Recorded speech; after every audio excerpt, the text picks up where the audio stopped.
So today, rather than talking to you about how you should train, eat, or fix your mindset, I'm going to tell you guys a little bit about my experience with participation in sport and my own training over the past decade. As you can see, this video is already going to be a little bit more personal, hence why I invited you into my room today.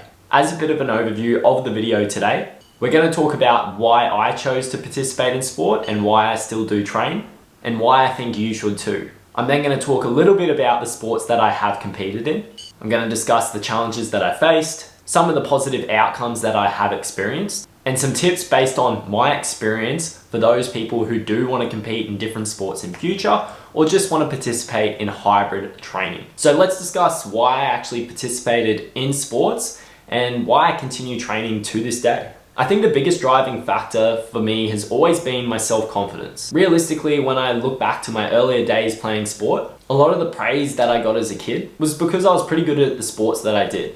However, from an intrinsic point of view, I just loved focusing on getting better at something. Time would just fly by as I trained for the sports that I was doing. And there was something about the discomfort, the challenge that came along with it, that was both a love and hate relationship, but I never regretted a training session. Now, when I look at the powerlifting, the bodybuilding competition, the fight, and most recently running a half marathon, these were all things I did to prove something to myself. I wanted to prove the thing that I could set my mind to, because every time that I've shown myself I'm competent, I come out the other end feeling more self-confident.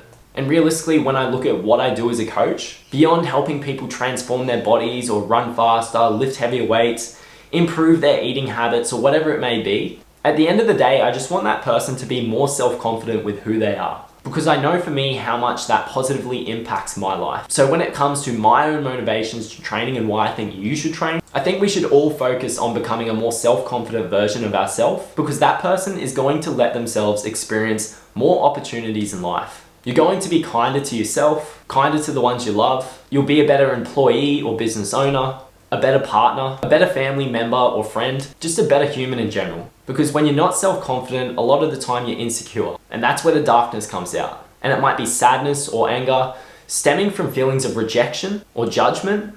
Insecurity projects a lot of the emotions and reactions that need to be addressed through our own personal development.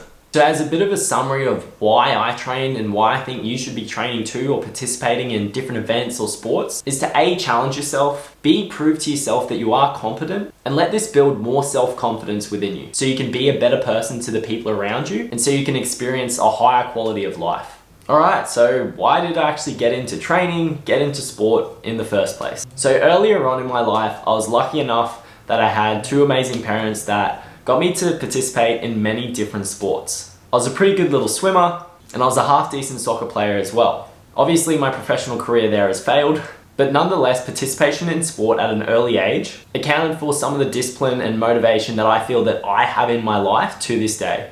So whilst I swam and played soccer, I played many other sports. I played tennis, cricket, I was always playing touch football, basketball, you name it. My dad also taught me how to play golf, and I continued to play that socially as I was a bit older. So funnily enough, in my teenage years, I actually fell off the bandwagon, and that's where I got into drugs, alcohol, partying, and I threw sport away. But that's a story for another time. But getting back into training is what truly shifted my life and put me on the pathway that I've been on for the past 10 years. So when I actually got back into training as a young adult, I was doing strength training in the gym, and I started doing Muay Thai with one of my mates at our local gym, which I'm still a member of to this day. Now, at that point in time, my motivations with training were heavily focused on how I looked. Whilst I may come off as confident in these videos, that's not always how I feel in my life, and I definitely was not as confident as I am now previous to doing all this training and participating in different sports over the past 10 years. I still remember having my pre-workout meal, watching bodybuilding videos on YouTube, and just going into my little Snap Fitness gym, training my ass off, blasting music, and having a great time. And I remember I was stacking gym training with a Muay Thai session in the afternoon. I wasn't eating enough food, and I just thought that being tired was just a part of training. Now fast forward like 12 to 18 months of training, this really changed my mindset and how I started to think about my life at the time, and I realized I was not happy at all. I was still pretty anxious and I was depressed, and I didn't feel like I fit into the group of mates that I had at the time, and I didn't like where I was going with my life. And that's actually what drew me to the point of looking into a personal training course through AIPT, and that's where I began my studies to become a personal trainer. Now, throughout this time of studying, I was still going to the gym, I was doing Muay Thai, I was working as a bartender at the local golf club where I also played a little bit of golf with some mates. However, once my studies were complete and I actually became a personal trainer, this is what really threw me into the world of training in the gym.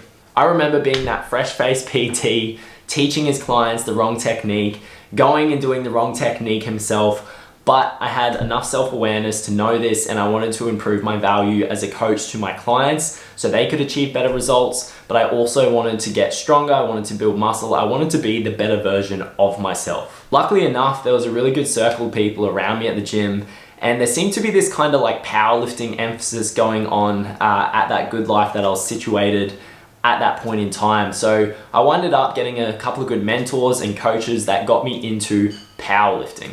Powerlifting was actually one of the first sports that I actually competed in as an adult. So I only winded up doing a couple of novice competitions after 2 to 3 years of training maybe, but I got reasonably strong and I really liked having a focus with my training. To be honest, I really missed that element of competitiveness and really having to push yourself past the nerves that you felt before and during competition. Before I go any further, what I want to mention is that I actually had a bit of a bucket list of things that I wanted to tick off with my training. I don't actually know what drove me to do this, but it was just something that I kind of listed down for myself. And so that's the first thing that drove me into doing the powerlifting competition. The second thing I wanted to do was a bodybuilding competition. And then the third thing I wanted to do was a Muay Thai fight. So at the beginning of 2018, I did a couple of these novice powerlifting competitions. And throughout this time, I got reasonably strong. I built a little bit of muscle, but I was still doing other forms of training outside of my actual powerlifting training. I just liked having variety in my training program. Now fast forward a few months down the line, I did my first men's fitness competition. So I went through the months of dieting and training and feeling like absolute shit just to get up in some swim togs and a spray tan on stage day and smile at a bunch of people judging me on my appearance. To be honest though, I would never take it back. It was a really good experience in my life and it taught me a lot about myself. Now, funnily enough, after this bodybuilding competition, I actually got out of like a midterm relationship and I wanted to do some work myself, so I got into yoga. And as I was doing this, I was still keeping up with my training in the gym. So strength training has always been a part of my training routine. Things like Muay Thai, running, and yoga weren't always as consistent as my strength training was. So after competing in those couple of sports, probably one of the biggest regrets that I've actually had in my training career is not setting other goals or other events or sports to compete in. Now, I did put a lot of time into building my business and getting through a university degree, but I still do wish I had something there to strive for and really have a lot more intention and focus with my training. So whilst I competed in 2018, it actually took me until 2023 to compete in another sport. So the thing that I never ticked off was having a Muay Thai fight. And by far, it was probably the scariest one for me. Growing up, I had mates who loved to scrap. They loved getting into fights, but I was never really that guy. I wasn't an aggressive kid, but I did love sport and I wanted to have something to drive me again. So after getting up at stupid times in the morning, getting back into Muay Thai, doing my shadow boxing, doing my bag work, I decided to go back to the Muay Thai gym where it all started. So once I got through the kind of initiation process to become a fighter, that's when my training truly started. Now, whilst I didn't get any sort of record, I only had like an inter-club fight, I still managed to tick that goal off my bucket list. I'm actually really excited to talk a little bit more about that Muay Thai journey in future, because I think for the guys watching this that might have low self-confidence and just want to work on becoming a better version of themselves, combat sports are one of the best ways to do that. There's so much fear involved and you really find out who you are once you're put to the test. In this video, I don't want to talk too much more about those sports that I compete in beyond what I've said now, but we will be discussing them in finer detail in future. What we're going to touch on now though is some of the challenges that I faced in those particular sports and in my training journey as a whole. Some of the outstanding factors for me were things like overtraining, undereating, balancing my training, my business and my social life, fitting in time to study, and fitting in the time to work on myself as a person. So as I mentioned, when I was powerlifting, I was still doing other types of training. And to be honest, my lack of knowledge and I guess my emotional attachment to trying to be the leanest version of myself when I was also trying to be the strongest version of myself, it affected my ability to become the strongest powerlifter I could have been at the time. So from two parts here, I needed to manage my training load better because there was a lot of times that I wound up fatigued and other training that I had done had affected my powerlifting. On the other hand, being in this mindset where I wanted to be this lean version of myself whilst also trying to be strong is very counterintuitive. If I would have changed anything with my powerlifting, it would have been prioritizing that powerlifting training as much as I could at the time and being smarter with where I planned in other training sessions, as well as adequately fueling my body so my performance would increase, so I wouldn't encounter as much fatigue during, after training, because this didn't just affect my training, it also affected the way that I ran my business. If I was tired, I wasn't as good of a coach, I wasn't as good of a business person as well. Now, when it comes to the bodybuilding side of things, this was probably one of the most challenging training journeys for me. I've always loved training. I will never miss a day of training if I've got something to say about it. But when it came to the food side of things, it absolutely sucked and I went about it completely the wrong way. So when it came to getting lean for my bodybuilding competition, I started intermittent fasting. I was eating 1 or 2 meals a day. I was living off caffeine throughout the mornings. And whilst the intention was to be in a calorie deficit and reduce my body fat, I just went about it in a way that really messed with my head and messed with my relationship with my food and my body. And when I actually came out of the competition, I came out with low testosterone. I also had an iron deficiency, and these were things that I had to work on a while to bring back up. So overall though, it was the training that I was doing was just a crazy amount. The deficit that I was in at certain points was stupid, but also I just wasn't consistently fueling myself throughout the day. And this led to a lot of, I guess, binge eating like behaviors, yet I still managed to be in a deficit, but I'd have these mammoth meals at time. Like I just took volume eating to another level, and I just wouldn't recommend someone taking this approach. After I'd been the leanest I'd ever had been, I'd had this standard of my body here, right? So as soon as I started gaining body fat, you can imagine my confidence within my body went down. I managed to stay lean for quite a while, but again, my relationship with food was funky. And then further down the line, that's when I really started to experience issues with binge eating. And sorry, I'm gonna correct myself there, because now I think about it, there was points with powerlifting as well before I actually competed, where I used to just get told, eat more, get bigger. And when I actually did it, I just took it the wrong way. I think I was also fasting at some points here, but I no shit would have had days where I could have been fasting all day and then ate like 6,000 calories at night, eating pizzas, donuts, ice creams, you name it.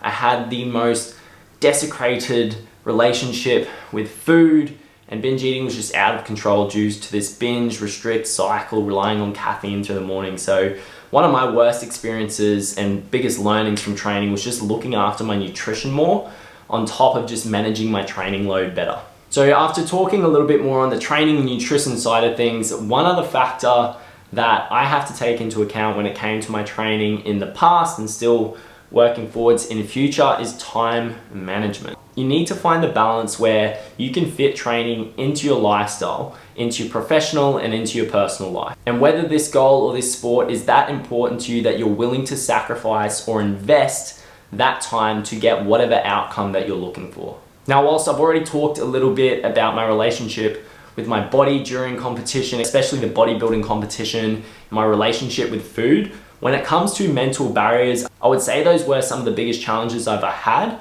But when I look back at it, actually just persevering through the fatigue, the hard training sessions.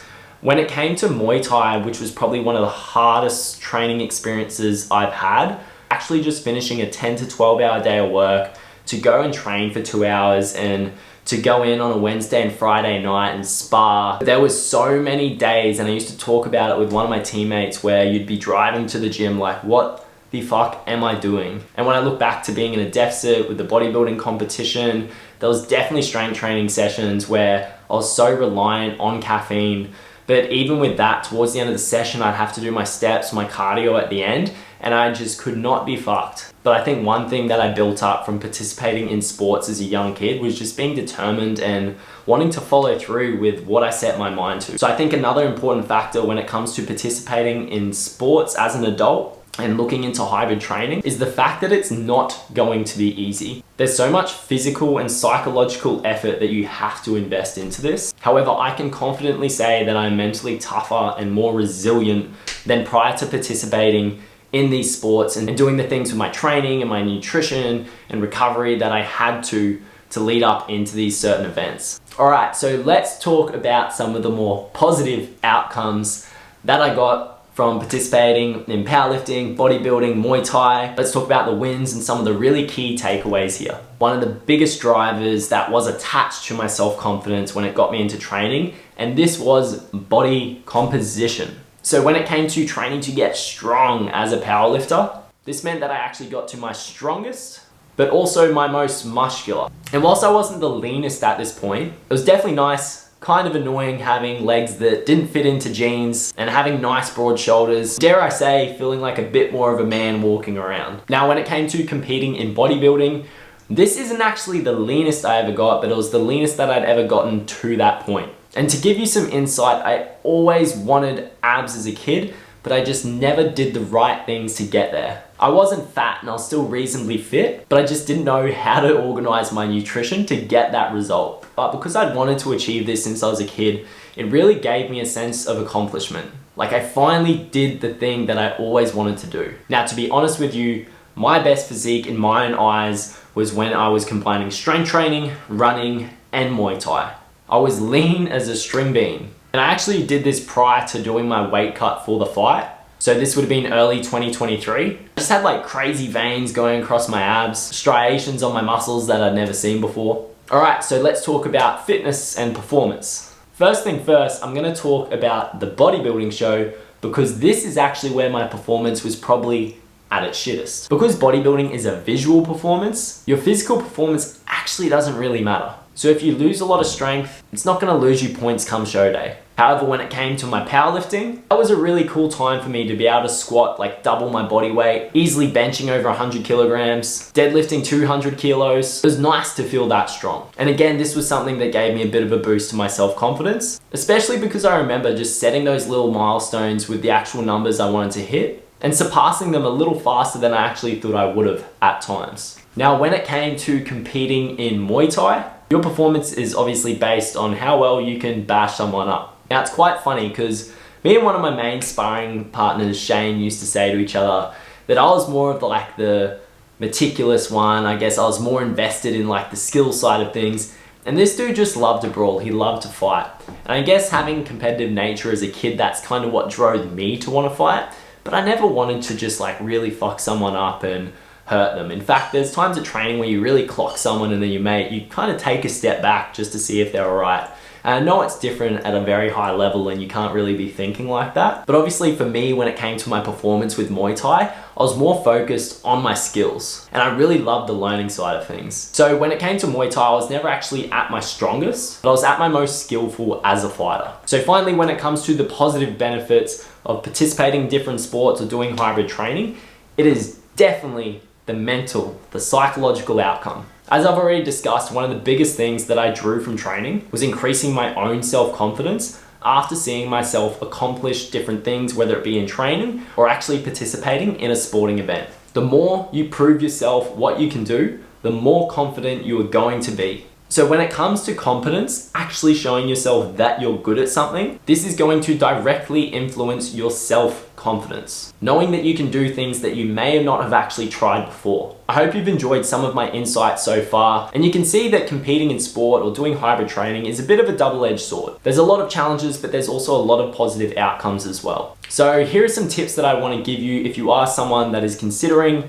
participating in different sports, or particularly just looking at hybrid training so you can participate in multiple sports, or maybe you just want to train to improve your performance and your health and get some of these positive mental, psychological health outcomes as well. The first thing I'm gonna say is just set goals. Realistically, that's what got me started. I set some goals and they derived some sort of meaning to me. And because they had enough meaning, and I guess I had enough why and enough stubbornness to follow through, I stuck to the action plan that got me there. The other thing that I would layer onto this is don't get stuck in perfectionism thinking. My training was never perfect, my nutrition was never perfect, my recovery was never perfect. However, I still got the job done at the end of the day. I think one really powerful tool that you can use to actually establish some goals and some meaning or some why behind them is journaling. So when it comes to setting your goals and creating meaning, definitely take the time to write them down and look a little bit deeper into them.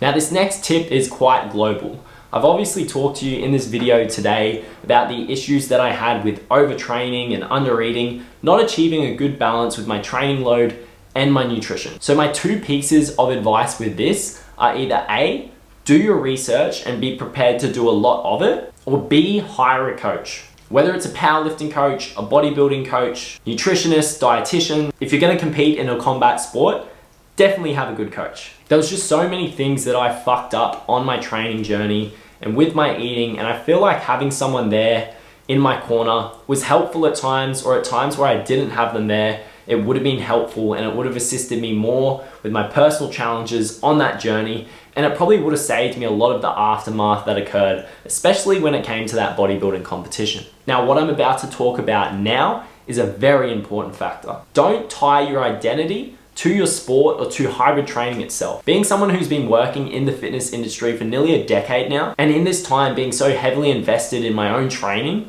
I just started to identify myself as this fitness guy, this personal trainer.